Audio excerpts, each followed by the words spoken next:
bitches that want me but they can't get money, Reese. All they boyfriends that wish they could swap their living with Pues me. llegué a tener ofertas para entrar a fondos de inversión sin mandarles el currículum, sino que me escribían ellos porque ya habían visto mis estudios. Porque yo no invierto en el mercado en su conjunto, yo invierto en empresas individuales. Entonces, yo estoy comprando Kering en mínimos de 52 semanas o mínimos de 104 semanas, o sea, mínimos de 2 o 3 años. Kering había hecho una masificación total de la marca principal, que era Gucci, ¿vale? Gucci ya había masificado hasta un punto que todo Dios usaba Gucci y ya pues masificación y lujo no pueden ir de la mano. Pues la tesis ha sido premiada, a la gente le ha gustado, porque le ha aportado valor y tal. Pero quiero decir, siendo justos, que la tesis todavía no se ha cumplido de Kering. La tesis está apenas empezando, en realidad, porque toda la tesis se basa en que la reestructuración se complete y la reestructuración apenas está empezando. ¿Cuál ha sido tu mejor inversión, tanto en términos de rentabilidad y en términos de aprendizaje? Porque pueden ser dos cosas diferentes. Por consolar a la gente, yo también al principio lo hacía así, ¿vale? Hasta que ya me di 2 o 3 hostias y dije, ya está bien de perder dinero. Y dije, voy a analizarla yo, ¿vale? Entonces, para ahorraros esas hostias por el camino, lo mejor es formarse. Si tienes mucho dinero, mucha liquidez, que la quieres invertir ya, coño, indéxate mientras te vas formando. Muy buenas a todos y bienvenidos al canal de Trabaja tu Dinero. Yo soy Patricia Malagón y hoy tenemos una entrevista que ya habréis podido ver un poquito en el resumen inicial de qué va, que es una entrevista que prácticamente yo podría calificarla de una masterclass porque es con el campeón, el ganador de los premios Rankia a la mejor tesis de inversión en el año 2024, finalista en el año 2025. Así que a todos aquellos que os interese invertir acción por acción, analizar compañías, hacer stock picking y no equivocaros y hacerlo bien, yo creo que esta entrevista os va a encantar. Así que nada, os dejo con ella y espero que os guste. Y ya sabéis, si os gusta, pues darle like, comentar, compartir, todo lo que queráis. Pues bueno, como os decía en la introducción, hoy tengo el honor de tener como invitado al canal a Noel Méndez, que es analista financiero independiente, creador de Vanguard Economy Research, máster en control financiero y además ha ganado el premio a la mejor tesis de inversión en los premios Rankia en el año 2024 y ha quedado finalista en 2025, así que yo creo que no puede haber un experto mejor para hablarnos de análisis fundamental de las compañías y de ese stock picking que muchos buscan hacer. Así que Noel, y bienvenido y muchísimas gracias por estar en el canal de Trabaja tu Dinero. Nada, al revés, muchísimas gracias a ti por la invitación. Para mí es un auténtico placer estar aquí contigo.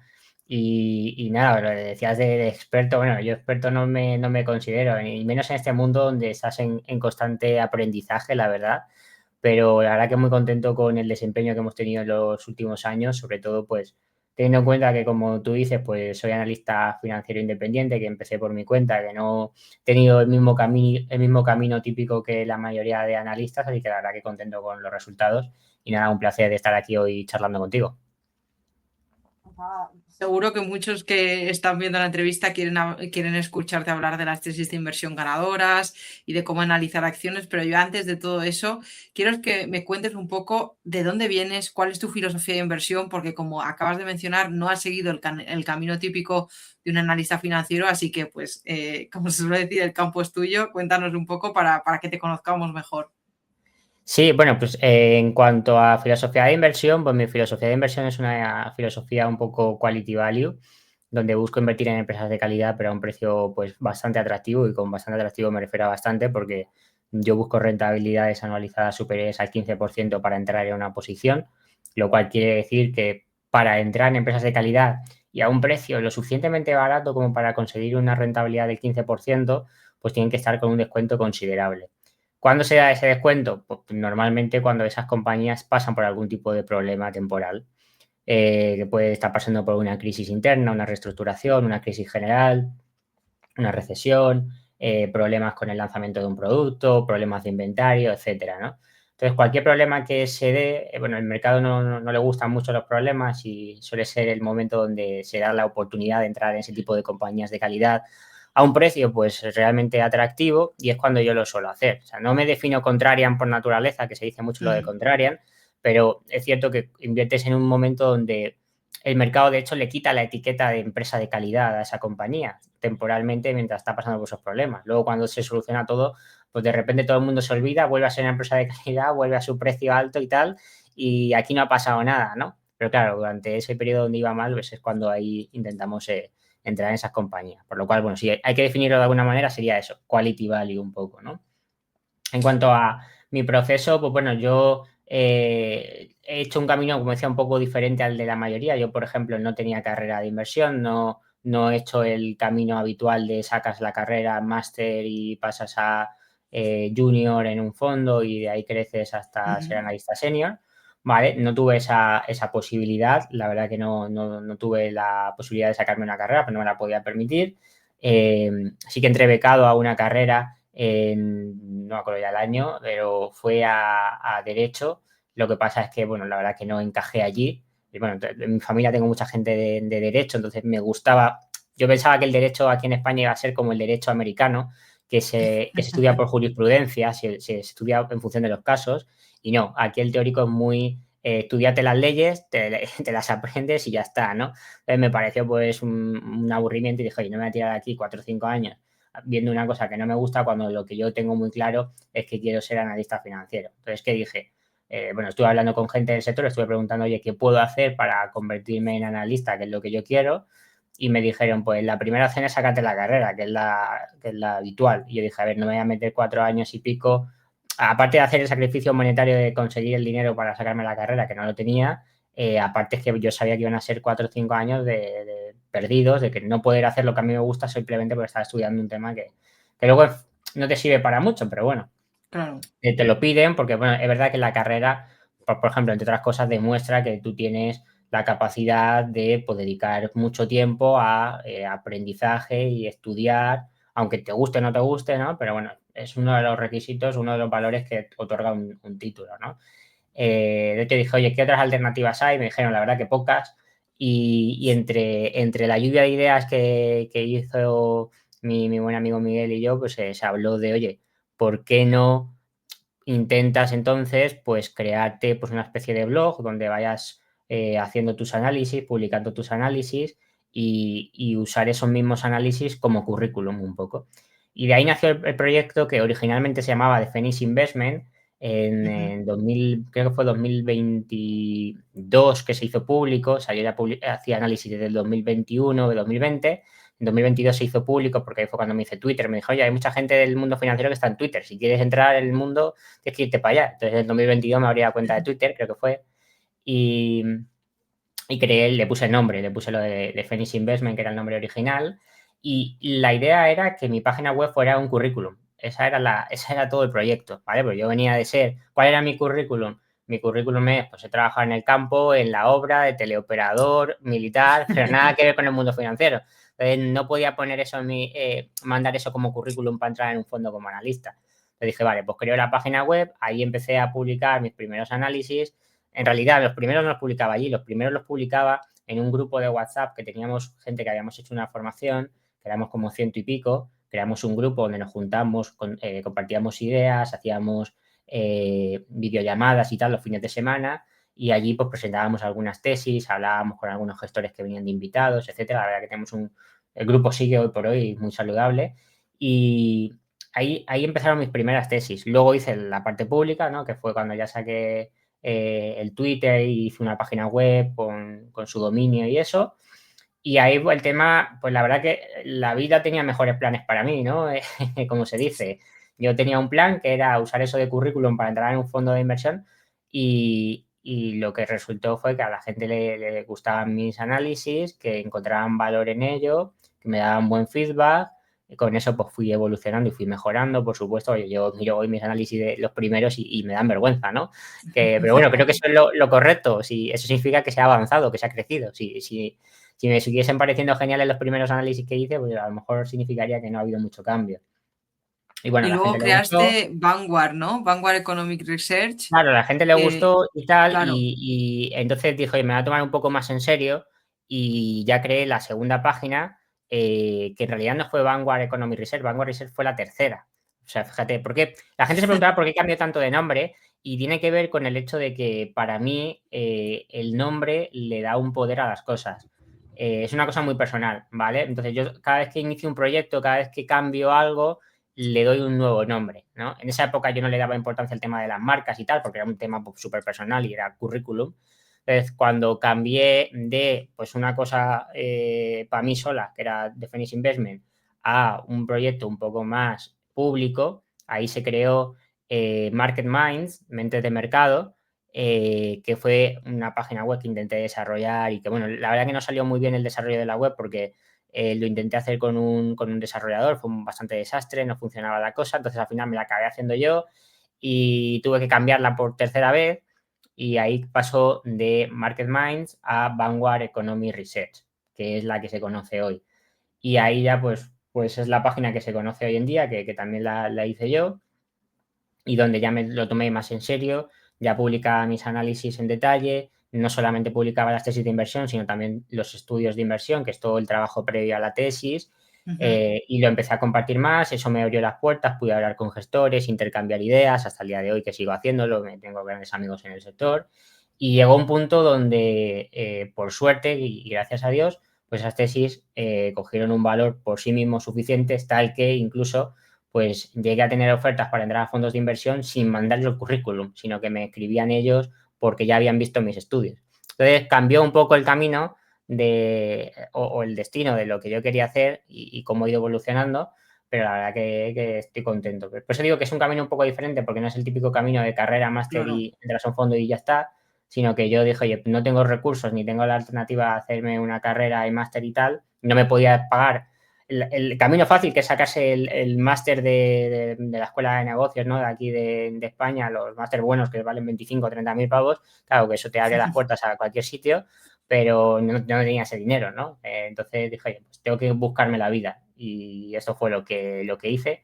Y hoy por hoy, pues esto es un proyecto enorme, la verdad, con el cual estoy muy contento, donde pues tenemos muchas personas que ven nuestra formación, que ven nuestros análisis y que, bueno, que lo que buscamos es eso, ayudarles en ese proceso analítico, ahorrarles el tiempo, que es lo que más se tarda aquí, ¿no? En analizar las compañías, que podemos hablar luego de ello también, y que ellos tengan pues ese análisis ya hecho para que puedan tomar decisiones de inversión fundadas en calidad, ¿no? Porque al final lo que publicáis en Vanguard Economy Research son tesis de inversión, análisis de las compañías, ¿no? O sea, tú eliges una compañía que entiendes atractiva y empiezas a estudiarla en profundidad.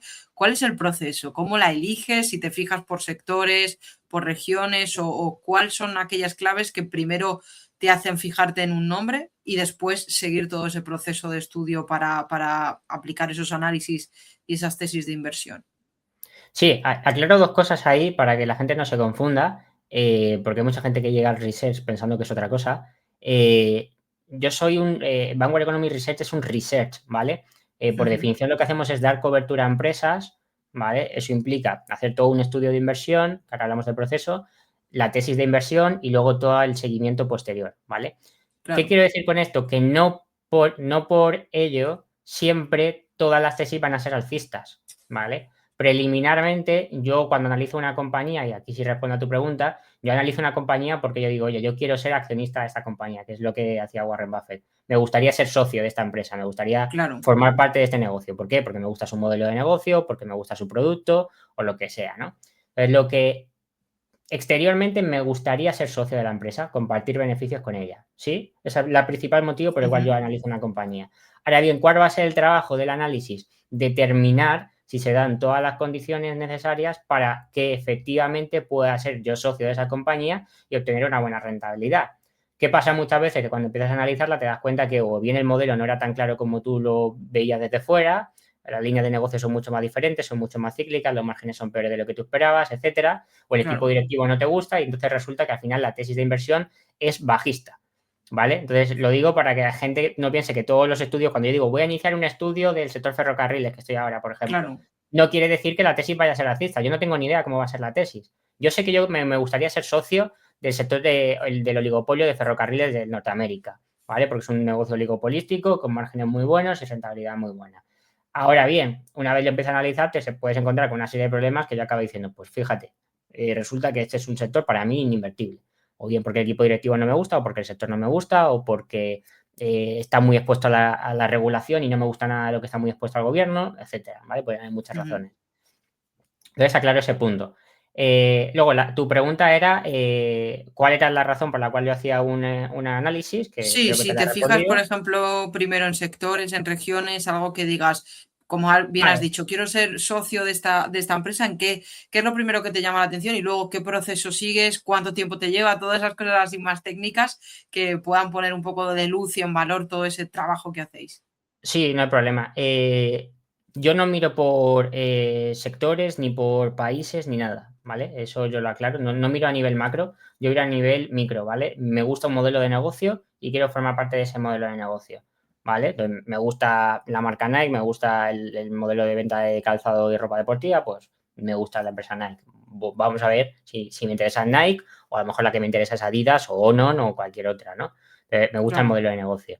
Sí que me aseguro, eso sí, de que estén geografías dentro de lo que cabe seguras, ¿no? Que ya seguras, pues no hay casi ninguna, ¿no?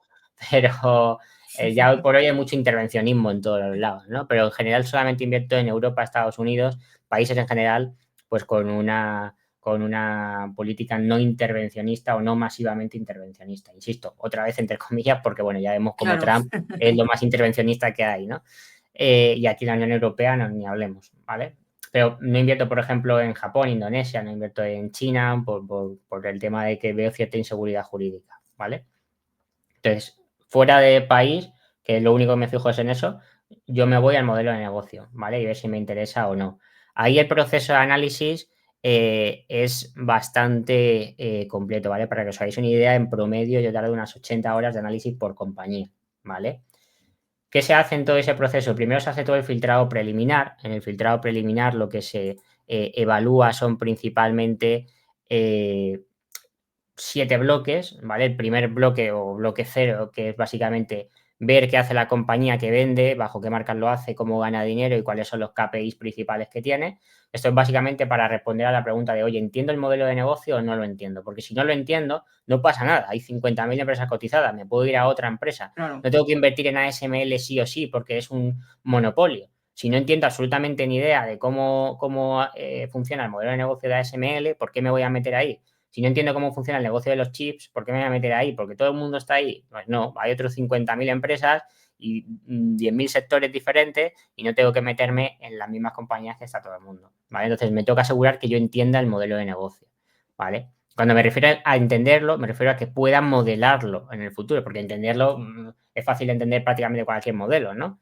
Pero me refiero a que yo pueda cuantificarlo y modelarlo. Si no soy capaz de cuantificar y modelarlo, de poco me sirve a mí, ¿vale? Luego lo que hago es, en el filtro preliminar, ver la evolución de la cuenta de pérdidas y ganancias de la compañía, ver cómo han evolucionado las ventas, cómo han evolucionado los márgenes brutos, los márgenes operativos. Los márgenes brutos los veo porque así puedo ver si la compañía tiene la capacidad de fijar precios por encima de la inflación. ¿Sí? Si los márgenes se han mantenido o expandido con el paso del tiempo, es que ha sido capaz de mantener o subir precios por encima de la inflación. El margen operativo, que me habla del equipo directivo. ¿Por qué me habla del equipo directivo? Porque los costes operativos me hablan de que también se han gestionado los recursos de la compañía en diferentes entornos. Puede ser una industria que los márgenes brutos estén cayendo porque está perdiendo cuota de mercado, porque es una industria en decadencia, como puede ser el sector de tabaco, por ejemplo, pero que luego la compañía sea muy eficiente en los costes. El equipo directivo recorta muy bien los costes, optimiza muy bien el personal, optimiza muy bien las fábricas, entonces los márgenes operativos se mantienen o se expanden, ¿vale? Esa información me la da los márgenes operativos. Miro si ha habido comportamientos cíclicos, cómo se ha visto la compañía envuelta a diferentes crisis recientes, tipo 2008, el COVID, la crisis inflacionaria 2022-2024, la crisis del euro en 2010-2014, ¿vale?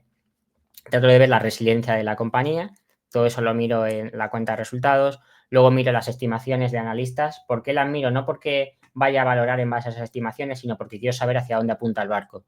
Si ya todo el consenso de analista, de 20 analistas, me está diciendo que la compañía va a decrecer durante los próximos 5 años, ¿para qué me voy a meter en una compañía en decrecimiento, por mucho que esté muy barata? No me interesa meterme en ese tipo de negocios. Claro.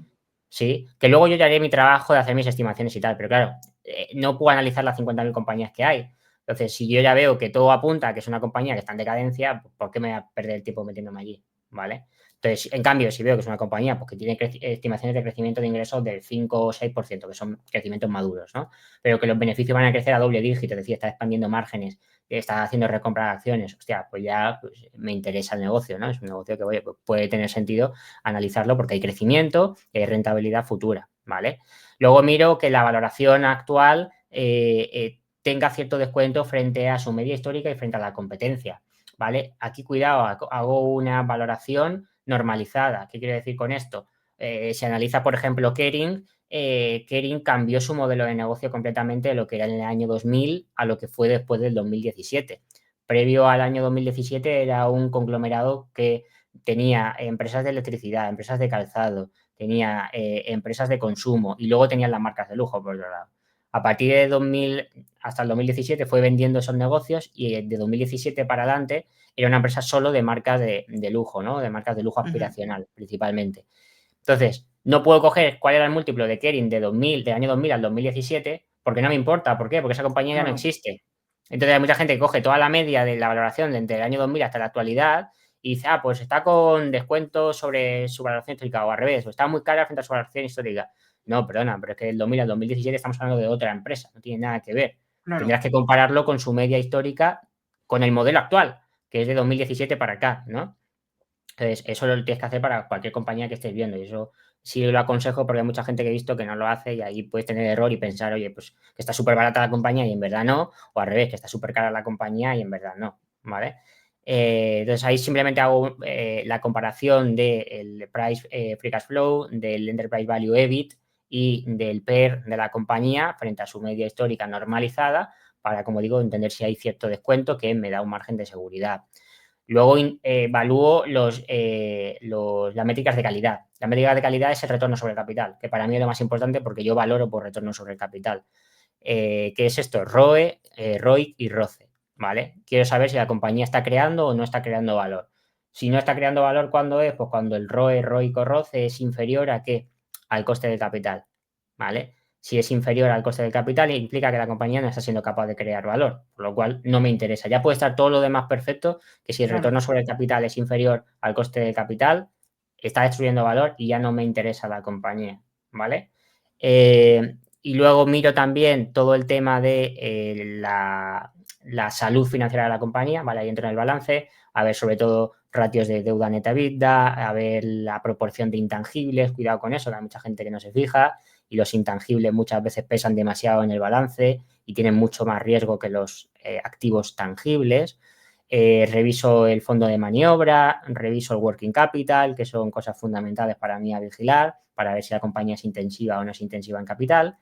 Y por último, en el cash flow, pues reviso la generación de flujo de caja, la conversión de flujo de caja desde el beneficio neto. Todo eso es el filtro preliminar, ¿vale? Que eso puede parecer muy largo, ¿vale? Lo que estoy diciendo aquí, pero eso por la práctica es algo que a mí me lleva 20 minutos o 30 minutos en una compañía, ¿vale? Ese es el promedio de lo que tardo en hacerle un filtro preliminar, ¿vale? Pues ya lo tienes muy mecanizado. A la gente que esté empezando a lo mejor le cuesta mucho tiempo y tarda un par de horas en una compañía, pero eso es una cuestión de práctica, ¿vale? Todos empezamos por ahí. Pero luego es algo que yo todo lo que te acabo de explicar, que parece un montón de cosas, que ya es ver más de lo que ve el 90% de la gente, es algo que yo hago en 15-20 minutos y que la mayoría que haga ese proceso con la práctica va a llegar a hacerlo en ese tiempo, ¿vale? Entre 15 y 30 minutos, no más. A partir de ahí, ¿para qué sirve eso? Para filtrar, para determinar, oye, pues esta compañía merece mi tiempo o no lo merece. ¿Ha aprobado el examen? Yo exijo un 8 por encima, tengo mi métrica de puntuación y exijo que tenga más de un 8 sobre 10 de puntuación, ¿no? Por menos de un 8, pues no sigo analizando la compañía. Si aprueba el examen, las faltas eliminatorias no las ha suspendido porque hay ciertos factores que, por ejemplo, el de retorno sobre capital, que si falla eso, ya no sigo, ¿sabes? No hay más que ver. Entonces, ¿ha aprobado todo eso? Bien, pues le voy a dedicar mi tiempo. Ahí sí voy a empezar mi análisis, que son esas 80 horas de análisis que te comentaba, de promedio, ¿vale? Depende de la complejidad del modelo. Hay modelos que en 60 horas te lo ventilas y modelos que necesitas 120 horas porque son muy complejos, ¿vale? ¿Qué se hace ahí? Analizo los informes anuales de la compañía de los últimos normalmente 5 años, más los de los años de crisis, es decir, 2008, 2012, 2020, 2018 incluso también, que fue la primera crisis china, y 2022, 23, 24, que es la crisis inflacionaria, ¿vale? Entonces analizo los informes anuales, que ahí es básicamente el análisis cualitativo del negocio y cuantitativo también, sobre todo, de ver lo que hemos visto antes en términos generales de números, ya aquí es verlo en detalle, es hacer un viaje con la compañía. Tú viajas con la empresa, es como si, yo lo imagino así, me siento con el equipo directivo en una sala de reuniones, con los informes anuales delante y le digo, venme contando qué ha pasado en los últimos 5 años, cómo hemos llegado al problema que tenemos hoy. Porque, claro, insisto, vuelvo a lo del principio, si estoy entrando ahí es porque probablemente hay problemas para que la valoración sea atractiva, ¿no? Yo quiero saber cómo se ha llegado al problema actual para determinar que si ese problema es temporal o estructural. Porque si es estructural y yo pensaba que era temporal, estoy jodido, porque en ese caso la rentabilidad potencial desaparece muy probablemente, ¿sí? Claro. Entonces, eso es lo que tengo que evaluar en ese proceso. Entonces, yo me siento a leer los informes anuales, voy viendo cómo se ha ido comportando la estrategia en los últimos años, qué problemas fueron llegando, cómo los fueron gestionando, etcétera, ¿no? Y los números, ¿no? Cómo los números fueron respondiendo a eso, cómo la deuda fue aumentando o disminuyendo, cómo llegó al punto de que tuviesen que recortar el dividendo porque el payout se disparó, etcétera, ¿no? Luego, de los informes anuales, ya os aviso a todo el mundo que vas a salir siempre con muchísimas dudas, porque los informes anuales se da la información incompleta, se da la información básica de la compañía. ¿Qué hago? Complementar esa información con el detalle del equipo directivo. ¿Dónde está eso? En las llamadas de ganancias, ¿vale? En las llamadas de ganancias, que analizo normalmente los últimos 4 años, ahí no me importan nada los números, porque los números ya los conozco de los informes anuales, que ya los he visto allí. Lo que me interesa es ver las explicaciones del equipo directivo de por qué han hecho lo que han hecho, cómo se han acabado con los problemas que tenemos hoy, entender bien los KPIs y drivers del negocio, que es ahí donde te lo explican, no en los informes anuales. Y hay mucha gente que ni siquiera sabe que puede acceder a las llamadas de ganancias y son gratuitas. Y ahí es donde está toda la información. De hecho, yo recomiendo, si no puedes acceder, solo puedes acceder a una cosa, que sea las llamadas de ganancias, que ahí es donde están todas las explicaciones, ¿vale? Toda la información sobre la competencia también te la comentan en esas llamadas. El plan estratégico de la compañía te lo dan en las llamadas que se llaman los Investor Days. Los Investor Days es un plan de negocio de la compañía para los próximos normalmente 3 a 5 años. Te dicen qué es lo que van a hacer, cómo le van a dar la vuelta a la empresa. Y tú, en función de todo el análisis que has hecho previo, puedes ver si fiarte o no. ¿Qué es lo bueno que tienen las llamadas de ganancias y por qué a mí me gustan tanto? Que yo tengo todas las llamadas por ejemplo, del 2020 hasta la actualidad, yo las tengo todas ya. Las puedo recopilar todas en un documento. Y si en 2020 yo encuentro al CEO y el CEO me dice, tranquilos porque este problema es temporal y el año que viene vamos a crecer al 20%, no sé qué, yo ya sé si es verdad o no es verdad. Entonces yo ya le puedo ir examinando desde el principio al equipo directivo. ¿Sabes? ¿Por qué pierdo tanto tiempo en el equipo directivo? Porque el equipo directivo es a quien tú le vas a dar el capital para que lo asigne. Por lo cual, si no te fías del equipo directivo, no hay tesis, en mi opinión, ¿vale? En mi opinión. Entonces, claro, yo puedo evaluarle. Si a mí en 2020 me dice que iba a crecer tanto, tal, y que ese problema era temporal, y veo que en 2021 no solo no creció, sino que decreció. En 2022 fue todavía peor con la crisis inflacionaria, tal. Y siempre está poniendo excusas, pero nunca encuentra soluciones, como el equipo de FedEx, que lleva 9 años en decadencia en Europa y siguen diciendo que va genial el mercado europeo, ¿vale? Pues yo ya sé que no me puedo fiar. Entonces, le asignaré un veto a la compañía. Entonces, a lo mejor FedEx es un negocio que me gusta mucho y la tengo vetada porque el equipo directivo no me parece fiable, ¿vale? Y tengo UPS porque el modelo es exactamente el mismo o prácticamente el mismo, un poco más de calidad, pero prácticamente el mismo, pero el equipo directivo sí cumple con las cosas que dice. A ver, fíjate, lo importante que le doy a un equipo directivtivo. Y FedEx me daba retornos muy altos, incluso mayores que los de UPS, pero es un tema de no me fío del equipo directivo. Entonces, como sé que no me van a cumplir, ¿qué implica eso? Que me voy a llevar muchas sorpresas negativas, pues no confío en ellos y no invierto en ese tipo de compañías, ¿sí? Pero yo eso no lo sabía desde fuera. O sea, hasta que no lo has analizado desde dentro, no te enteras. Están las llamadas de ganancias, ¿vale? Y dentro de las llamadas están también los Investor Days, que como digo, son los planes estratégicos a varios años. Están también otro tipo de llamadas que son conferencias con bancos, que los recomiendo muchísimo también leer, ¿vale? La diferencia entre las conferencias con bancos y las llamadas de ganancias es que en las conferencias con bancos no se mira tanto al corto plazo, ¿vale? Si leéis llamadas de ganancias os vais a dar cuenta que muchos analistas preguntan, oye, ¿cuál va a ser el margen operativo del próximo trimestre? ¿Por qué? Porque a la banca de inversión le interesa mucho conocer en detalle los KPIs a muy corto plazo para hacer los modelos y luego hacer esas subidas de precio objetivo, bajadas de precio objetivo que todo el mundo conoce, ¿no? Que luego no se vende mucho. Pero es un tema muy cortoplacista. ¿Por qué? Porque intentan estimular las transacciones, que es lo que le da dinero a ese mercado, a Wall Street. ¿Vale? Cuantas más transacciones haya, pues más dinero para la banca.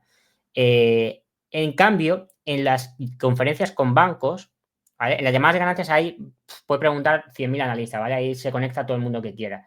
En las conferencias con bancos es una conferencia privada que solamente hay un analista, que es el mismo, por cierto, de la llamada de trimestral, pero en el cual le dan un espacio a él solo durante 30, 40 minutos con el CEO, el director financiero, el director de operaciones o quien sea de la compañía, y le puede preguntar por los problemas estructurales e importantes de la compañía a largo plazo.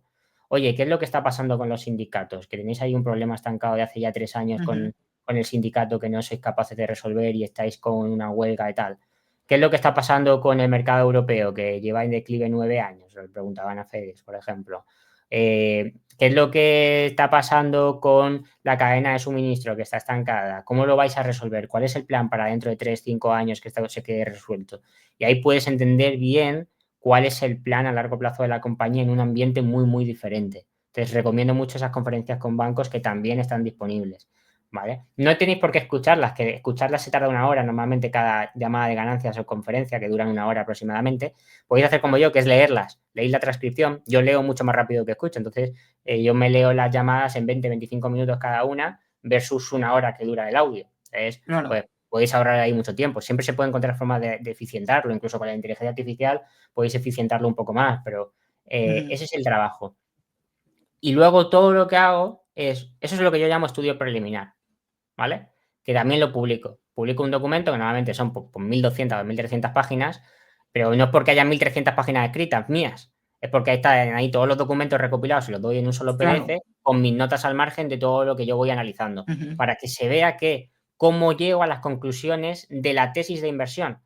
¿Por qué? Porque el que lee la tesis de inversión ya lee directamente mi conclusión, ¿sí? Que puede valorarla y está muy bien, pues ya te fías, pues muy bien. Pero lo que yo quiero es que la gente pueda sacar sus propias conclusiones. Entonces, le doy todo el estudio preliminar donde van viendo en tiempo real todo el proceso de análisis, cómo voy cambiando de opinión, porque a lo mejor tengo una opinión al inicio y la voy cambiando y tal, y ven todo ese proceso y ellos mismos pueden sacar su propia interpretación sin necesitar la tesis, ¿vale?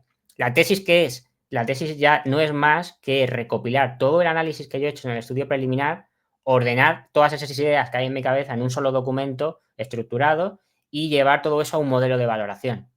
Ya está, eso es la tesis de inversión. O sea, la tesis no es lo difícil es el estudio. Las horas se van en el estudio, no en la tesis de inversión en sí misma, ¿sí? Y ese es un poco el proceso. Creo que, bueno, y luego ya el seguimiento, claro. Una vez ya has hecho la tesis, ya la has valorado, compre o no compre, dependiendo de si me da rentabilidad o no, hay que hacerle un seguimiento a la compañía, porque luego va a seguir publicando resultados trimestrales, nuevas conferencias, etcétera, y todo eso hay que irlo vigilando y nos encargamos de vigilar todo eso, que por la mayoría de gente pues no tiene tiempo y pues nosotros que nos dedicamos exclusivamente a eso, pues lo hacemos y le damos ya las conclusiones finales para que se ahorren mucho trabajo.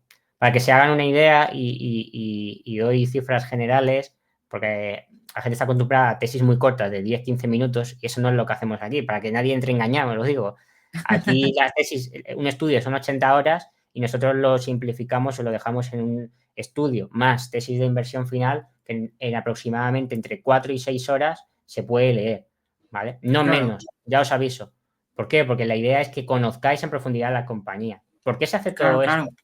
Para que porque cuando las cosas van bien a nadie le importa quién es el proveedor de la compañía, a nadie le importa cuáles son los márgenes, a nadie le importa qué cíclica es la compañía. ¿Por qué? Porque todo va bien y todos estamos ganando dinero.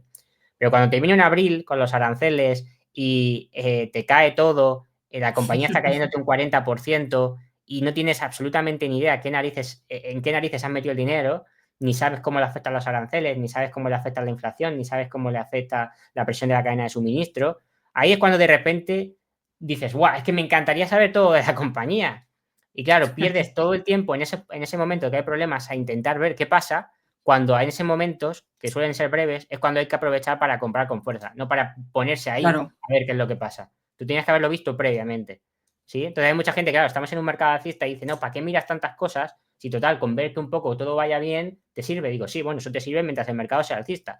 Cuando las cosas empiecen a ir mal, te interesará saber cómo funciona todo y cómo está expuesta la compañía, para saber si merece la pena seguir metiendo tu dinero, que son tus ahorros, que es lo que te ha costado ahorrar y con lo que vas a mantener en el futuro, o si tiene sentido entender el problema y decir, oye, pues a lo mejor pues me he equivocado o esta compañía en este nuevo escenario de crisis que viene le va a ir muy mal. No tiene sentido que yo la esté recomprando por mucho que haya caído porque va a caer más todavía, ¿sí? Me gustaría preguntarte principalmente por esas dos tesis ganadoras, ¿no? La de 2024 que te llevó a ser la tesis ganadora de los premios Rankia y luego esta de 2025 que te ha llevado a ser finalista. ¿Cuáles han sido y por qué ha tenido ese reconocimiento final? Bueno, las ganadoras en 2024 fue Flatex de Giro y, la que ha quedado top 3 2025 es Kering, ¿vale? Flatex de Giro es un broker que son dos brokers en realidad que se fusionaron, Flatex, que es un broker alemán, y De Giro, que lo conoce todo el mundo, que es el gran broker europeo, ¿vale? Y Kering es un conglomerado de marcas de lujo aspiracionales, la dueña de Gucci, de Yves Saint Laurent, de Bottega Veneta, Alexander McQueen, Balenciaga, etcétera, ¿vale? Tiene un montón de marcas en ese conglomerado. ¿Por qué tuvieron reconocimiento? Pues no lo sé, a la gente les aportó valor y la verdad que las rentabilidades han sido muy buenas. Empezando por Flatex de Giro, que fue la ganadora 2024, en realidad ganó 2024 porque volví a presentar la tesis en 2024 a inicios en un evento Rankia, pero la tesis no es original de 2024. La tesis es original de 2022. Pero fijaos, aquí mi horizonte temporal, que es de 5 años, fijaos, tú siembras en un año y luego empiezas a recoger pues, con el paso de los tiempos, ¿no? Claro. Y la tesis original de Flatex fue en 2022, que fue cuando la compañía fue intervenida por el regulador alemán, por el BaFin, porque la compañía estaba teniendo ya mucho tamaño, el broker estaba creciendo mucho y estaba acogido a las políticas de, digamos, para que se entienda de forma simplificada, de pequeños bancos o brokers pequeños, ¿vale? Los brokers pequeños y bancos pequeños tienen unas necesidades de liquidez y unas necesidades de ratio de endeudamiento más flexibles que los brokers y bancos más grandes, ¿sí? Entonces, ¿qué pasó en 2022? Que el regulador intervino y le dijo, tienes que aportar más garantías porque ya no eres un pequeño broker, ya eres un broker de un tamaño considerable. ¿Qué pasó? Que el mercado lo que publicó, y literalmente los periódicos de ese día, que fue en diciembre del 22, me acuerdo bastante bien, o diciembre del 21, estoy dudando, pero creo que fue el diciembre del 22. Sé que fue en diciembre. Ponían los titulares, Flatex de Giro se aproxima a la quiebra y el regulador alemán ya está interviniendo. Ese era el titular. Claro, tú ves eso, la cotización te cayó un 40% en un solo día. ¿Vale? Yo me acuerdo que la tenía a 9 y cayó en un solo día a 6 o cosas así, ¿vale? Creo que incluso por debajo de 6 llegó a estar. Y claro, te dices, hostia, ¿qué ha pasado aquí? Porque tú lo habías analizado en teoría y no viste nada de quiebra posible, ¿no? Entonces empiezas a investigar y resulta, hostia, no es que sea un tema de quiebra. El regulador está interviniendo porque al contrario, le está diciendo al broker que ya es grande, que ya tiene un tamaño cada vez mayor y que como se aproxima más crecimiento, necesita aportar más garantías. Yo entendí eso rápidamente y bueno, pues en 2022 empezamos a comprar con mucha fuerza Flatex de Giro. ¿Y qué pasó? Pues que la compañía, pues con el paso del tiempo, se fue normalizando la situación, llegaron al acuerdo con el regulador, los propios accionistas pusieron más dinero para asegurar la solvencia de la compañía porque esa era la duda del regulador, todo estaba bien y la compañía pues se multiplicó por 5, ¿vale? Pero era un tema de una ineficiencia del mercado, de que se van a los titulares y no analizan lo que hay detrás, ¿no? Entonces, en 2024 aún la compañía estaba muy barata, porque pasamos después 2022, 2023, que fueron años bajistas para el mercado, ya lo saben muy bien, y Flatex de Giro es un broker pequeño, o sea, es un broker, sí, por tamaño de compañía, es una compañía pequeña, las small cap lo hicieron muy mal, pero la compañía seguía muy, muy barata. Y el problema de solvencia ya se había solventado, nunca mejor dicho, ¿no?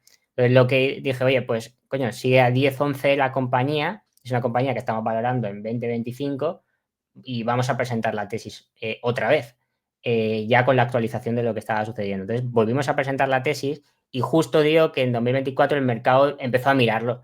Dijo, hostia, es verdad, la compañía está muy bien de solvencia, está creciendo a doble dígito, tal, y cogió y en muy poco tiempo, pues pasó de los 9 días que estaba a pues, 25, que fue donde vendimos nosotros, y hoy por hoy está todavía por encima, creo que está en 32 o cosas así, si no ha corregido en los últimos días. Entonces, fijaos, todo lo que se ha multiplicado la compañía por un tema de una ineficiencia de valoración, que estuvimos pendientes. Es una compañía para mí que tenía muchísima calidad, mucho crecimiento y que tenía un problema que era temporal, que era un tema de aportar garantías de solvencia que se podía hacer fácil. Y hoy por hoy, fíjate, ahora tiene hasta exceso de caja, que están viendo a ver qué hacen con ellos, si hacer recompras, pagar dividendos o qué hacen, porque ya les sobra dinero y no pueden reinvertir mucho más. Y hacer adquisiciones es muy caro, ¿no?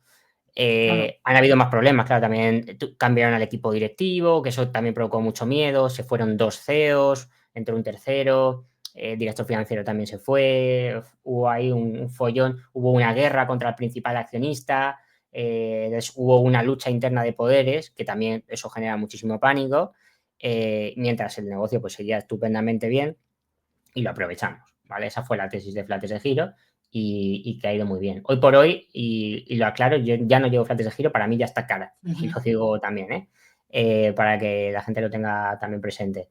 Y la otra tesis, la de este año, ha sido Kering, ¿vale?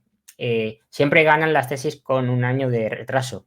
O sea, este año Kering han ganado 2025, es una tesis que presentamos en 2024, ¿vale? Y Flates de Giro, que ganó 2024, fue una tesis que presentamos en 2023. Pues por eso digo que el premio va siempre con un año de retraso. Sí. Y está bien porque las tesis tardan cierto tiempo en Claro, dar sus claro. frutos. Claro, es normal. Entonces, Kering, bueno, el Kering su problema era Gucci, ¿vale? Principalmente. Kering es un grupo de marcas aspiracionales dentro del lujo. Hay que entender el sector lujo, ¿vale? Porque si no se entiende el sector lujo, pues ya va a complicar la tesis. Yo lo que hice fue profundizar en cómo funcionaba el sector lujo, los diferentes niveles del sector lujo y concentrarme en el lujo aspiracional, que era el que estaba más barato en 2023, 2024 e incluso 2025 todavía sigue siendo de los más baratos. Y ¿cuál era el tema? Pues que Kering había hecho una masificación total de la marca principal, que era Gucci, ¿vale? Gucci ya había masificado hasta un punto que todo Dios usaba Gucci y ya pues masificación y lujo no pueden ir de la mano, ¿vale? Eso es un problema muy grave para el sector lujo.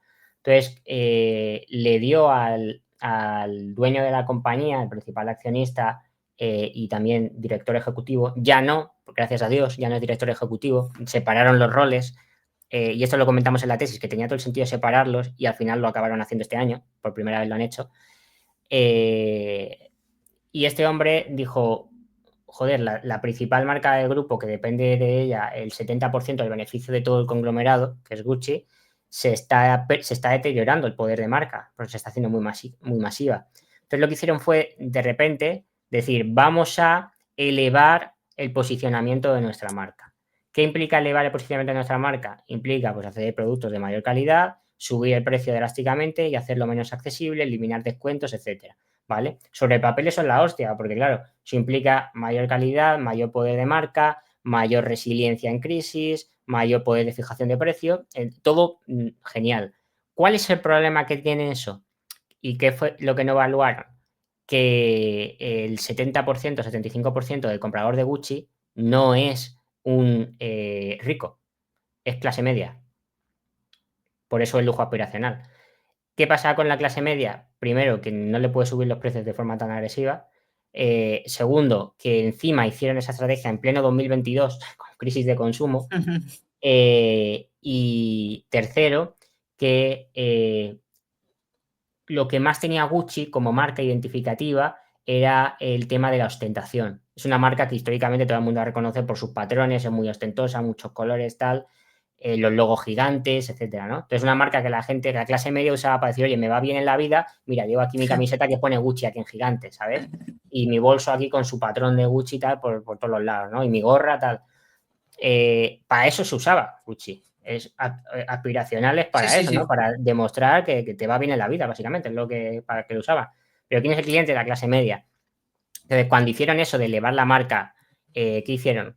Decir, vale, vamos a crear un producto ya no tan ostentoso, vamos a crear un producto fino, elegante, discreto, con el logo en vez de ser logos gigantes, logos muy chiquititos o sin logo directamente, porque aquí va a premiar la calidad. Que eso es un nivel de lujo mucho más alto, que es el nivel de lujo donde está Hermès o donde está Dior o donde está Sí. Chanel, ¿vale? Que no utilizan prácticamente logos, de hecho. Es una cuestión de calidad de producto y todo el mundo sabe el valor que tiene por la calidad del mismo. Bien, ¿qué pasa? Que el cliente no estaba preparado para eso.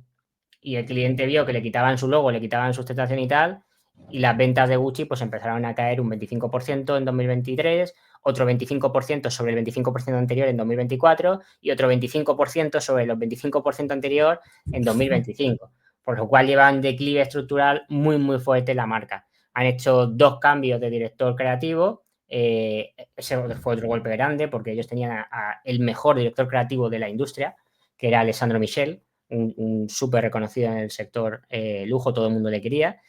Y se lo cargaron porque intentaron con él hacer esa elevación, pero Alessandro Michel por su personalidad es muy ostentoso, o sea, si le conoces es muy ostentoso. Entonces a él no le gustaba ese lujo discreto y no fue capaz de hacer ese cambio, entonces se tuvieron que cargar, porque ellos querían hacer el cambio sí o sí. Y trajeron a otro que era súper discreto, súper elegante y tal, pero el problema fue que lo que te digo, que las ventas no reaccionaron, Claro. porque el cliente no quería eso. Y ahora están haciendo un tercer cambio de director creativo, donde han fichado al exdirector creativo de Balenciaga, que es súper ostentosa y súper modernista, para intentar que recupere la innovación y el atractivo de la marca Gucci, ¿vale? Y aparte han fichado un nuevo director ejecutivo, que es Luca De Meo, que es un crack, es uno de los mejores directores de toda Europa, ¿vale? Pero, ¿cuál era el tema? Que él no tiene nada de experiencia en el sector lujo. Luca De Meo es una máquina en el sector automoción. Ha sido capaz de darle la vuelta a grandes empresas como Renault, fue creador de Cupra, etcétera, ¿no? Pero en el sector del lujo no tenían ninguna experiencia. Entonces al mercado le dio un poco de miedo cuando se anunció, pero luego rápidamente ha empezado a hacer cambios en todo el 2025, a cargarse todo lo que no funciona, a cerrar tiendas y ahora dice que va a hacer una reestructuración que la van a anunciar el año que viene. Y bueno, todo lo que eso el mercado ha reaccionado muy positivamente. Entonces, en un periodo bastante corto, pues hemos pasado de 150 a 300 euros por acción, que es un 100% de rentabilidad en pocos meses. ¿Vale? Entonces, pues como ha ido muy bien también la rentabilidad y tal, pues la tesis ha sido premiada, a la gente le ha gustado, porque le ha aportado valor y tal. Pero quiero decir, siendo justos, que la tesis todavía no se ha cumplido de Kering. La tesis está apenas empezando, en realidad, porque toda la tesis se basa en que la reestructuración se complete y la reestructuración apenas está empezando. Lo que pasa es que el mercado siempre va anticipando las cosas y ante un buen director ejecutivo y que se están haciendo los planes bien, el mercado ya está anticipando en el precio de hoy la recuperación futura, ¿vale? Por eso ha ido muy bien el precio. Y bueno, estamos muy contentos, es una de las compañías que mejor nos ha ido en términos de rentabilidad y con esa pues hemos llegado a eso, a ser finalistas de tesis de inversión 2025. Me gustaría preguntarte también sobre la estrategia de inversión, tanto en el plan de entrada como en el plan de salida. Cuando entráis, ¿entras con todo o aprovechas esos meses de abril del 25 para cuando cae el mercado en pánico, tener alguna ahí en la reserva y atacar, entrar con más fuerza para comprar más acciones? Y lo mismo en el plan de salida, cuando se cumple la tesis o cuando salís, si es para el largo plazo o cómo hacéis las dos cosas. Yo de normal suelo estar prácticamente 100% invertido, ¿vale? Siempre tengo el dinero trabajando. Es verdad que luego también pues haces aportaciones mensuales y tal que te van dando liquidez. Pero de normal, ya digo, yo estoy 100% invertido prácticamente todo el tiempo, ¿vale? En abril es verdad que tuve un poco de suerte porque tenía un poco más de liquidez de la habitual porque estaba reestructurando la cartera. Pero vamos, de normal yo estoy invertido casi al 100%, ¿vale? Hoy por hoy estoy algo menos, estoy en torno al 90% invertido, porque hemos hecho algunas ventas, pero ya digo, cercano al 100% siempre invertido. Entonces, no acumulo capital para esperar a que el mercado caiga y comprar ahí. ¿Por qué? Porque yo no invierto en el mercado en su conjunto, yo invierto en empresas individuales. Entonces, yo estoy comprando Kering en mínimos de 52 semanas o en mínimos de 104 semanas, o sea, en mínimos de 2 o 3 años. Estaba comprando Flates en mínimos históricos, estaba comprando de Cheesecake Factory en mínimos de una década. O sea, yo compro ese tipo de compañías cuando ya de por sí están en mínimos. A lo mejor el mercado está en máximos, pero esas compañías que yo estoy invirtiendo no. Pues no me espero a que todo el índice corrija, porque a mí me interesa esa compañía individual. ¿Cuándo entro yo? Cuando la rentabilidad anualizada a 5 años, que es mi horizonte temporal, sea superior al 15%. ¿Por qué? Porque además ya cuento con que probablemente voy a equivocarme en ciertas cosas. Entonces, que yo quiero que entre unas y otras, entre los aciertos y los fallos, la rentabilidad sea de doble dígito a largo plazo, ¿vale? Entonces, mínimo exijo un 15% para entrar con cierto margen de seguridad. Cuando yo entro en una posición, yo entro normalmente con esto es cuando estoy dividiendo, pues yo lo divido en términos porcentuales, serían 3/5 partes de la posición que quiero construir, ¿vale? Y solo amplío con caídas superiores al 15% sobre mi precio inicial de entrada. O sea, no el típico de cae un 5% y voy comprando más. Eso para mí no es nada, eso es volatilidad normal de las acciones. Sí, sí, sí. Mínimo tiene que caer un 15% adicional sobre mi precio para que yo vaya a hacer una ampliación, que ahí ampliaría con una quinta parte y si cayese otro 15 adicional, que me ha pasado muchas veces, compraría la última quinta parte para completar y cerrar la posición. Una vez tengo cerrada la posición, ya no amplío más, porque es un mecanismo de seguridad de no enamorarte de ninguna compañía y de, por muy seguro que estés tú de una tesis, las cosas pueden ir mal de todos modos. Entonces, una vez ya tengo cerrada la posición, ya he completado las cinco quintas partes, no sigo ampliando más la posición, ¿vale? Yo ya la dejo correr. Si tengo confianza, la dejo correr. Y si es un tema de que la tesis ha fallado y no me gusta lo que sea, entonces la tendría que vender, ¿no? El tema de venta, que es lo contrario. Vendo cuando la tesis ya se ha cumplido y el precio actual es superior a mi precio objetivo. Normalmente, si no es superior a un 35%, o sea, si no me están pagando una prima del 35% sobre mi precio objetivo, una prima, estoy hablando, no la vendo entera. Normalmente vendo parcialmente o no vendo si no tengo una oportunidad alternativa de inversión. O sea, yo lo último que hago es dejar dinero en liquidez. O sea, cuando dejo dinero en Claro. liquidez es porque no tengo otra alternativa, ¿vale? Entonces, si ya llega a su precio justo, lo normal es que en su precio justo el mercado lo que utiliza es una tasa de descuento que normalmente va del 8 al 10%, ¿sí? Entonces, una empresa en su precio justo te daría una rentabilidad anualizada del 8-10%, que es una rentabilidad bastante atractiva, sobre todo en términos de interés compuesto. Si ya me ha dado un 15% acumulado anual, pues mantenerla con un 8% anual compuesto en los siguientes años no me parece mal rentabilidad. Mientras encuentro otra alternativa donde pueda conseguir un 15% anual, ¿sí?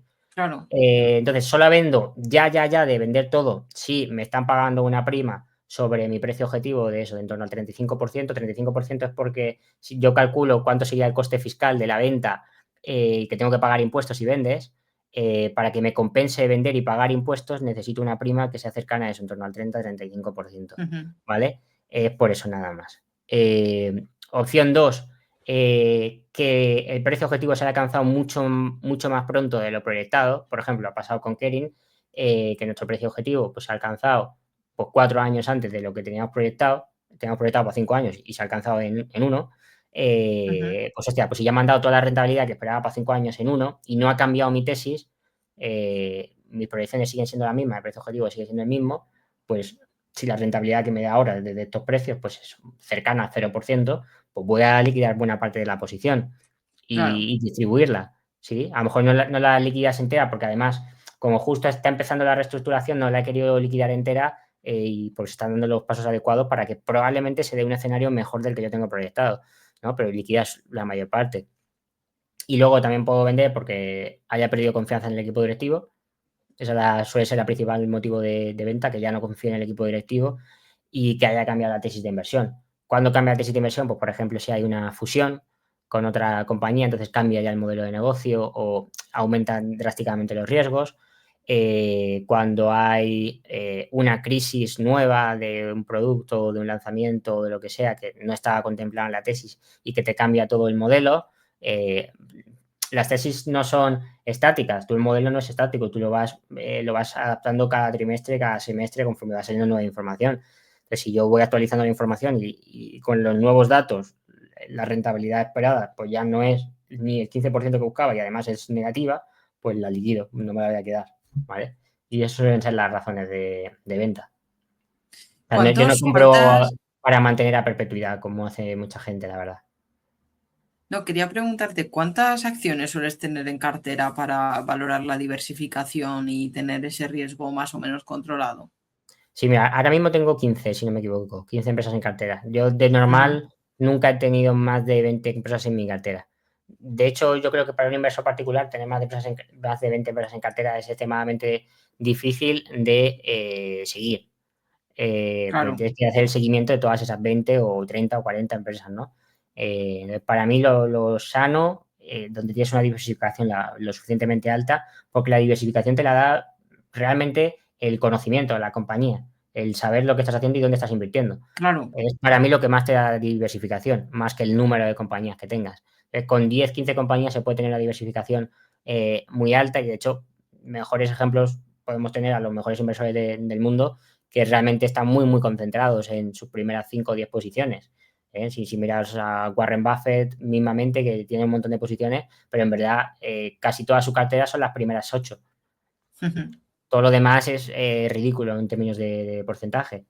¿Sí? Y la mayoría de grandes inversores igual. Bill Ackman se concentra un montón también, porque ya digo, la diversificación no está en el número de acciones, está en conocer bien la compañía, estar expuestos a sectores diferentes. Eso sí, si tienes 10 compañías, no voy a tener 10 empresas del sector lujo.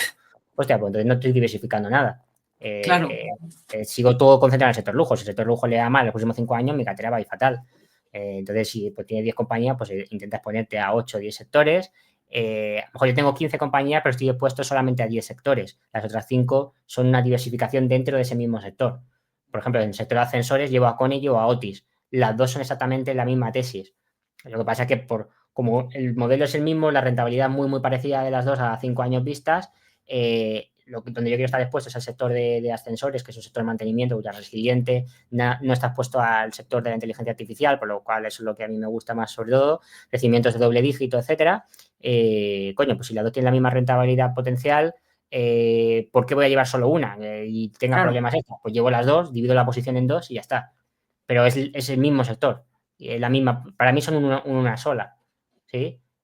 O si llevas UPS y FedEx, en realidad estás expuesto al mismo sector también, estás diversificando en el mismo sector y cosas así, ¿vale? Pero yo tengo 15 compañías y más o menos 10 sectores a los que estoy expuesto de manera individual.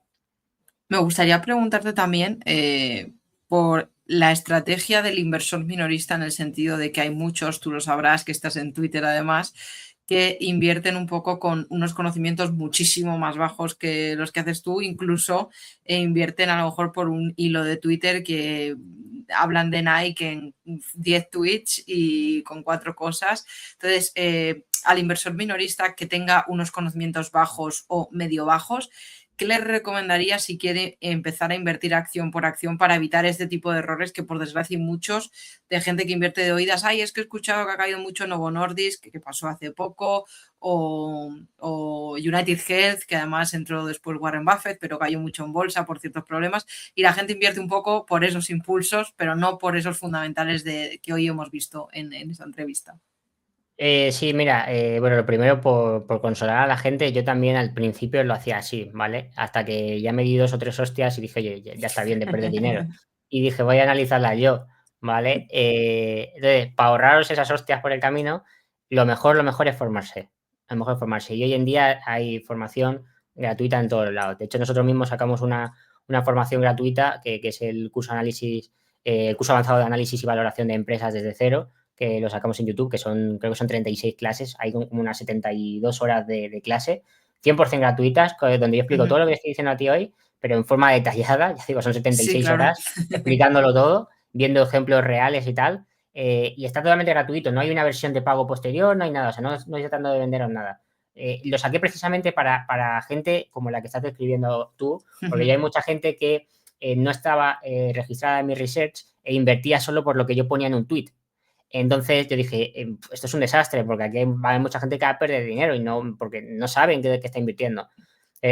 Lo que tenéis que intentar es conocer las empresas en las que invertís. Por eso yo creo que el tweet que más repito y cada cierto tiempo lo vuelvo a poner es: entiende aquello en lo que inviertes.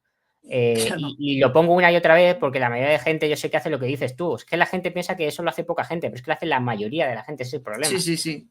Entonces sacamos esa formación precisamente para eso. Y entonces ya digo, ya sea la mía o una de pago que queráis hacer, porque os guste más o cualquier otro inversor o lo que sea y queréis hacer una de pago, o otra gratuita que haya por ahí por internet o lo que sea, lo importante es formarse, no tener prisa. Si tienes mucho dinero, mucha liquidez, que la quieres invertir ya, coño, indéxate mientras te vas formando, ¿vale? Mientras te vas formando. Y una vez te hayas formado y ya sepas tú elegir empresas individuales, ahí sí te lanzas a abrir las posiciones individuales. Invertir, ya digo, por un vídeo de YouTube, por un tweet o por un hilo, para mí es uno de los errores más grandes y que más dinero va a hacer perder. Y porque a mí me lo ha hecho perder y a toda la gente que conozco que hace eso le ha hecho perder mucho dinero. Entonces, ahorraros esa pérdida ya que lo podéis. Hoy por hoy hay muchos más recursos que en 2020. Gracias a Dios, cada vez más YouTube es una herramienta magnífica donde cada vez más gente sube formación de forma gratuita. O sea, no hay excusa, no hay falta de información. Hoy por hoy lo que hay es falta de foco. Entonces hay muchísima información disponible. Formaros si de verdad os gusta. Si no os gusta de verdad, pues porque no os gusta hacer ese trabajo de análisis o lo que sea, podéis contratar sistemas de research. No es mío, o sea, no solo es mío, o sea, tenéis un montón de alternativas de research que hacen lo que yo, cada uno con sus estilos y mira, es una cuestión vuestra de determinar cuál os gusta más, que son ellos, o en este caso nosotros igual, lo que hacemos es hacer ese trabajo por vosotros y dejaroslo sintetizado para que vosotros nada más que tengáis que ver el trabajo sintetizado y os ahorréis muchas horas, ¿vale? Y si tampoco os convence esa alternativa, indexaros, que no pasa nada, no tenéis por qué invertir en empresas individuales sí o sí, ¿vale? Claro. Pero invertir en empresas individuales en base a información de un tweet es dinero perdido asegurado.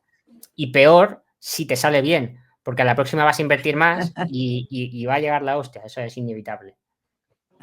Me gustaría terminar la entrevista con 2 preguntas un poco más personales en el sentido de cuál ha sido tu mejor inversión, tanto en términos de rentabilidad y en términos de aprendizaje, porque pueden ser 2 cosas diferentes. Y lo mismo Sí. en la peor, de tanto la que peor te haya salido de me he metido aquí, pero al final me ha fallado la tesis, o como bien decías, invertí por oídas y me llevé un castañazo interesante. O porque te equivocases cuando lo tenías todo bien y luego descubriste que no era como estaba planteado en el papel. Pues mejores inversiones, yo diría que 2 empresas muy diferentes. Por términos de dinero, o sea, no de porcentaje de rentabilidad, sino en términos monetarios, la que más rentabilidad me ha dado fue Meta, que aprovechamos la caída del 2022 para comprarla a 90 y la vendimos antes de tiempo, en torno a 300 y pico. En términos monetarios fue la que mejor rentabilidad me dio en aquel tiempo. Y en términos porcentuales, la mejor inversión que nos ha salido es ahora New Princess, que es una compañía del sector de alimentación italiana, una small cap que compramos a 4,60, que hoy por hoy está en, no sé, en 20 y algo, que ha ido creciendo en base a fusiones y adquisiciones, que la tesis ha dado perfecta, la verdad, creo que la tesis que mejor se ha cumplido, por eso es la que más me gusta. La tesis se cumplió perfecta, igual que Flates de Giro estarían ahí las dos. Flates de Giro incluso estaría compitiendo con Meta en cuál dio más dinero. En términos de porcentaje, New Princess gana, creo, porque se multiplicó por 4. Pero Flates fue por... No, bueno, Flates también llegó a por 4. Sí, pues a lo mejor Flates y Newlat están por ahí, las dos. ¿Vale? Y las dos, la tesis se cumplió perfecta tal cual estábamos definida e incluso por encima de estimaciones. Ese es mi objetivo siempre, que sea por encima de lo que yo estimo, porque yo soy muy conservador en la valoración. Porque no lo he comentado, pero una cosa que si inviertes en empresas en problemas, por Dios no seas optimista a la hora de proyectar y modelar. Tienes que ser lo más conservador posible, ¿vale? Porque ya de por sí la empresa tiene problemas, no lo pongas tú fácil de intentar decir, no, pues se va a recuperar todo genial y va a recuperar todos sus máximos históricos de margen y tal, porque no es lo más probable. Entonces, sé lo más conservador posible. Claro. Se suele dar mucho que en reestructuraciones, o bien la reestructuración va mucho mejor de lo que tú hayas modelado, o no se completa la reestructuración, entonces va mal, ¿vale? En el caso de New Princess, Flates de Giro y Meta, las tesis se cumplieron perfectas. Yo creo que son las tesis más perfectas que hicimos. Y Burberry, incluso también más recientes, del año pasado, que aún la llevo, que también la tesis se ha dado perfectamente. Y del lado negativo, depende de cómo lo queramos valorar. Por ejemplo, la tesis que peor he hecho yo en mi vida es Canada Goose, que es una empresa también del sector lujo, de abrigos, concretamente, donde la tesis estaba mal desde el inicio, porque todo el modelo, toda la valoración se basaba en un plan de crecimiento a largo plazo que no tenía ningún sentido y que yo no me di cuenta en su momento, porque no entendía lo suficiente del sector. Teníamos un plan de expansión de triplicar el número de tiendas en 5 años, tal, y luego cambiaron al equipo directivo porque la empresa estaba estancándose y tal, y se dieron cuenta de que era un plan que no tenía sentido. Es una empresa de abrigos y está abriendo tiendas en Hawái, ¿sabes? Entonces, como que no cuadraban las cosas, y en su momento yo no lo vi porque esa fue la primera empresa del sector lujo que yo analicé, y fue de hecho la razón por la cual empecé a analizar más de una empresa de un sector. Cuando analizo un sector, no analizo una sola empresa, analizo varias para entender bien el sector, ¿vale? Y eso fue a partir del aprendizaje de Canada Goose, que fue, ya digo, fue muy mal la tesis. Hoy por hoy la llevo, pero porque la tesis ya ha cambiado y en base a la nueva información pues está barata. O sea, y en abril pues estuvimos comprando incluso opciones cada 8 y hoy está, no sé si está a 13 o por ahí. Pero yo la primera vez que empecé a comprar fue a 22. Pero igual, imagínate, o sea, ha ido mal en rentabilidad, ha ido mal la tesis, ha ido mal en todos los sentidos. Es una tesis que fue mal desde el principio. Eso es lo que por definición yo llamaría una tesis mal hecha, porque toda la base del modelo era equivocada, ¿vale? Por suerte no me ha vuelto a pasar más, pero fue muy jodida, porque además con esa empresa aprendí mucho, porque aprendí a no enamorarme, pero yo estaba súper enamorado de la marca, de tal, y no vi, ya digo, no vi ninguno de los problemas, no vi que el plan de expansión no tenía sentido, etcétera, ¿no? Que son cosas que hoy pues no me pasarían, pero porque aprendí gracias a ella, ¿no? Claro. Luego también tesis que me hayan ido muy mal, pues podría decir Teleperformance sería la otra. Teleperformance es una compañía que técnicamente la tesis pura no ha ido mal. O sea, está a nivel números, quiero decir, está dentro de lo que se había proyectado inicialmente. El problema de Teleperformance es un tema de que no vimos, por un lado, la gran amenaza que tenía la inteligencia artificial en el modelo de servicios especializados, no en el negocio base. Yo me acuerdo cuando yo invertí en Teleperformance, todo el mundo tenía miedo del negocio base. Y nuestra tesis era que el negocio base se vería reforzado por la inteligencia artificial, o sea, la atención al cliente toda la vida, ¿vale? Uh-huh. Y eso se ha cumplido. De hecho, hoy por hoy, la parte que tira del carro de Teleperformance es el negocio base. Y el negocio de servicios especializados, que era el fuerte, era el que crecía doble dígito, el que tenía márgenes altos, ahí no nos fijamos en que sí que es el que realmente estaba más expuesto a la inteligencia artificial, más que el negocio base. Y ahora lo que se está dando cuenta del mercado es que el negocio base pues crece poco, pero crece, y el servicio especializado pues está sufriendo mucho, aparte por otros problemas que está teniendo, ¿no? También un contrato de visas, etcétera, ¿no? No quiero entrar tampoco en detalle. Pero el tema es que la tesis de Teleperformance pues sí que ha fallado, sobre todo en términos de rentabilidad y en términos de no saber entender un concepto fundamental en la inversión, que es el valor terminal. Teleperformance tiene el valor que tiene hoy porque se está valorando, o sea, es una compañía que genera entre 800 y 1.000 millones de flujo de caja libre anual y cotiza 4.000 millones. O sea, está valorada 4 veces price free cash flow, ¿vale? O sea, está ridículamente barata, es super value hoy por hoy. Pero ¿cuál es el tema? Que el mercado lo que está diciendo es como tanto su negocio principal como el otro modelo de negocio que tiene están muy expuestos a la inteligencia artificial y cree que la inteligencia artificial va a acabar a largo plazo destruyendo esos negocios, el valor terminal, que es lo que pesa normalmente, da igual el modelo que use de valoración, entre un 60 y un 80% de la valoración es el valor terminal de la empresa, es decir, cuál es el crecimiento a perpetuidad. Como se espera que el crecimiento a perpetuidad de la compañía sea negativo, o sea, que ese modelo acabe desapareciendo, se está valorando por solo los flujos de caja más próximos. En este caso, a 4 veces price free cash flow, el flujo de caja de los próximos 4 años. O sea, según el mercado, en el año 5 para adelante no hay Teleperformance. Yo no creo que eso vaya a ser así, pero yo no lo supe valorar de esa manera cuando estuve analizando la compañía. Si me hubiese dado cuenta, pues podría haber entrado con mucho más margen de seguridad de con el que entré. Entonces, ahí mi error fue en el precio de entrada. Pero la tesis como tal, pues más o menos se está cumpliendo, excepto la parte de servicios especializados, como digo, que yo no supe valorar el riesgo que había de inteligencia artificial allí. Vi muy claro que el negocio principal no estaba expuesto, pero me olvidé del otro parte del negocio, que era la que más crecía. Y nada, y ya estamos en una compañía que encima, pues a eso se ha sumado que el equipo directivo lo han cambiado, que el equipo directivo actual pues parece un poco que se está riendo de los accionistas porque no está haciendo nada, ni recompra ni hace adquisiciones, ni están trabajando para proteger el modelo de negocio de la inteligencia artificial. En general no han hecho nada, presentaron un plan a largo plazo basado en la nada y donde la expectativa es crecer nada. Y eso se supone que era el super mega plan que iban a presentar y presentaron, ya digo, su expectativa es no crecer nada. Y nada, pues ahí nos hemos quedado atrapados, por ejemplo. Entonces, esa ha ido muy mal también. Yo diría que esas dos son las peores tesis que nos han funcionado. Canada Goals y Teleperformance.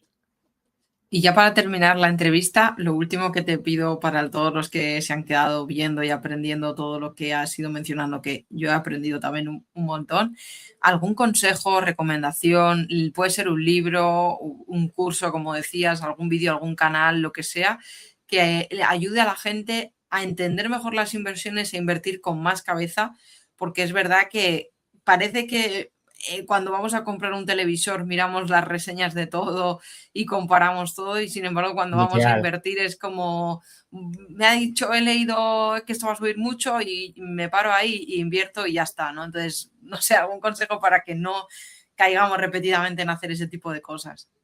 Sí, lo primero es aplicar un poco el sentido común, que parece ridículo, pero es lo más eficiente. Y luego, pues, hacer algunas recomendaciones que ayuden. De tema libros, para gente que esté empezando, yo les recomendaría no empezar por el inversor inteligente, empezar por algo más útil en la era actual. Podría ser el libro de Buffettología, muy, muy buen libro, y que explica todo de forma bastante lenta y para gente que no tiene muchos conocimientos de contabilidad ni nada. Mi libro favorito, que es Rendimiento sobre el Capital, de Edward Chancellor, muy, muy reconocido. Y para mí muy valioso para entender los ciclos de capital y cómo se crea y se destruye valor. El curso que hemos hecho, que para eso es gratuito y para eso se hizo, lo voy a recomendar, por supuesto, porque además estoy muy contento de cómo ha quedado. Y ya digo, son unas 36 clases divididas en 4 temporadas, donde se ve desde cero todo el proceso de análisis y valoración de una empresa, desde el filtro hasta el trabajo de análisis de los informes anuales, llamadas, etcétera, que lo tenéis ahí en YouTube. Luego, si quieres, te mando el enlace para que lo puedas compartir. Y poco más, yo creo que con eso tienes una base ya más que suficiente. Pues muchísimas gracias. Les recuerdo antes de despedirnos que aquí en la descripción dejaremos lo que has dicho, el curso y también los nombres de los libros por si a alguien se le pasa por alto, para que lo tengan todo accesible. Así que ha sido un placer verdadero tenerte por aquí. Seguro que pronto estaremos, incluso podemos preparar algún directo o lo que sea para que la gente mande alguna duda. Así que muchísimas gracias de verdad. Y nada, un placer de nuevo tenerte en el canal. Nada, yo he encantado. Muchísimas gracias por la invitación. La verdad que hemos pasado aquí un muy buen rato. Luego cuando quieras. A mí el tema directo me encanta. Todo mi curso entero fue en directo, en YouTube. O sea, imagínate, las 76 horas ya han sido en directo. Así que si cuando quieras hacer un directo, a la gente que quiera preguntar dudas o lo que sea, yo encantado. Porque no tengo en mi entorno con quién hablar del tema del mundo financiero, que eso le pasa a mucha gente. A nadie le gusta. Entonces, bueno, yo cuando me invitan a canales a hablar, ya ves que no paro. Y luego en mi día a día estoy ahí todo callado, ¿sabes? Porque no tengo nada que contar. Sí. Así que nada, yo ya encantado. somos dos, ¿eh? Así que bueno, muchísimas gracias. A ti, un placer.